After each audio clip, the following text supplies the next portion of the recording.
Hello មានលឺសំឡេងខ្ញុំទេសួស្តីអ្នកទាំងអស់គ្នាថ្ងៃនេះជួបគ្នាជាមួយនឹងខ្ញុំម៉ាសុវណ្ណណាហើយថ្ងៃនេះខ្ញុំនឹងយករឿងមួយមកចែកជូនអ្នកទាំងអស់គ្នាបានដឹងដែលរឿងនេះផងដែរគឺពាក់ព័ន្ធទៅនឹងការញ៉ាំកាហ្វេអញ្ចឹងអ្នកទាំងអស់គ្នាតើការញ៉ាំកាហ្វេនឹងផ្ដល់អត្ថប្រយោជន៍ក៏ដូចជាគុណសម្បត្តិអីខ្លះដល់អ្នកញ៉ាំអញ្ចឹងអ្នកទាំងអស់គ្នាតើកុំឲ្យខាតពេលរយៈតាមទស្សនាជាមួយនឹងខ្ញុំយូរតែយើងទៅតាមទស្សនាជាមួយនឹង admin ទាំងអស់គ្នា let's go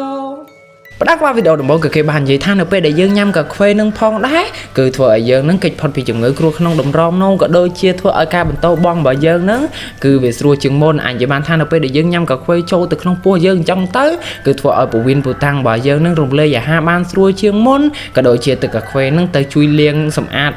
ថង់តម្រងនោមអញ្ចឹងអ្នកទាំងអស់គ្នាហេតុនេះហើយទៅធ្វើឲ្យអ្នកទាំងអស់គ្នាដែលញ៉ាំកាហ្វេនឹងគឺ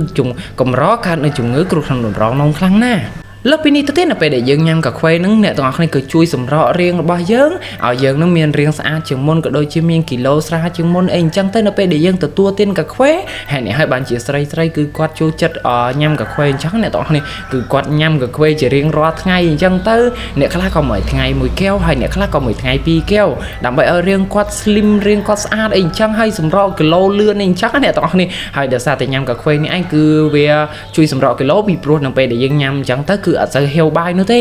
គឺអញ្ញបានថាហេវបាយនោះគឺហេវតិចតួចណាស់អញ្ញបានថាយើងទ្រាំបានអញ្ចឹងអ្នកទាំងអស់គ្នាទៅធ្វើឲ្យគីឡូរបស់យើងគឺស្រោតលឿនបែបនេះមួយចំណុចទីវិញអ្នកទាំងអស់គ្នានៅពេលដែលយើងញ៉ាំកាហ្វេនឹងគឺនៅពេលដែលយើងញ៉ាំពេលធ្វើការអញ្ចឹងអ្នកទាំងអស់គ្នាគឺធ្វើឲ្យយើងនឹងធ្វើការបានលឿនជាងមុនក៏ដូចជាធ្វើការទៅមានអារម្មណ៍តែឈៀលអញ្ចឹងអ្នកទាំងអស់គ្នាគឺធ្វើការលឿនជាងអ្នកដែលអត់ហូបកាហ្វេអញ្ចឹងទៅដោយសារតែអារម្មណ៍របស់គាត់គឺស្រស់ស្រាយអ្នកទាំងអស់គ្នានៅពេលដែលយើងញ៉ាំកាហ្វេអញ្ចឹងទៅហើយមិនត្រឹមតែប៉ុណ្ណោះនោះទេបើសិនជាអ្នកទាំងអស់គ្នាញ៉ាំកាហ្វេនឹងគឺគួរតែញ៉ាំពេលព្រឹកទៅតែមួយកែវបានហើយអ្នកទាំងអស់គ្នានៅពេលដែលយើងញ៉ាំច្រើនពេកក៏ដូចជាវាអាចនិយាយបានថាវាជួយយើងសប្បាយយូរទៅយើងកើតទៅជាលេះលាស់វិញអញ្ចឹងអ្នកទាំងអស់គ្នាវាមិនមែនសប្បាយខុសពីធម្មតាទេវាទៅជាលេះលាស់វិញអញ្ចឹងទៅហើយចំណុចមួយទៀតដែលអ្នកទាំងអស់គ្នាគួរដឹងគឺការញ៉ាំកាហ្វេនឹងអ្នកទាំងអស់គ្នាគឺធ្វើឲ្យយើងនឹងកាត់បន្ថយនៃជំងឺទឹកនោមផ្អែមក៏ដូចជាអ្នកដែលញ៉ាំកាហ្វេនឹងភាគច្រើនគឺកម្រកើតទឹកនោមផ្អែមអ្នកទាំងអស់គ្នាហើយអ្នកដែលញ៉ាំកាហ្វេភាគច្រើនទោះបីជាឡើងកើតទឹកនោមផ្អែមក៏ទឹកនោមផ្អែមអាចនិយាយថាកម្រិតនៅស្រាលដែរនៅអាចនិយាយថាទប់ទល់បានណាតែយល់អស់អ្នកទាំងអស់គ្នាគឺស្ដាប់តាមខ្ញុំទៅគឺញ៉ាំតែមួយថ្ងៃតែមួយកែវបានហើយអាហ្នឹងគឺស្តង់ដារទូទៅដែលគេlạiញ៉ាំអញ្ចឹងអ្នកទាំងអស់គ្នាកុំដល់លោតហក់មួយថ្ងៃ3កែវ4កែវ2កែវអី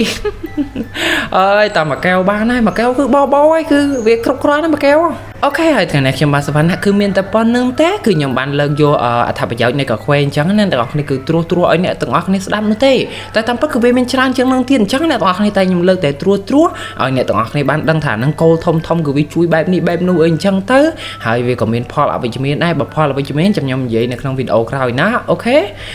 ថ្ងៃខ្ញុំបាទសវណ្ណគឺមានតែប៉ុណ្្នឹងទេជូនពរអ្នកទាំងអស់គ្នាសុខភាពល្អនិងចិត្តសរសើរទ្រង់មេដាបេដាពីខ្ញុំសវណ្ណបាយបាយ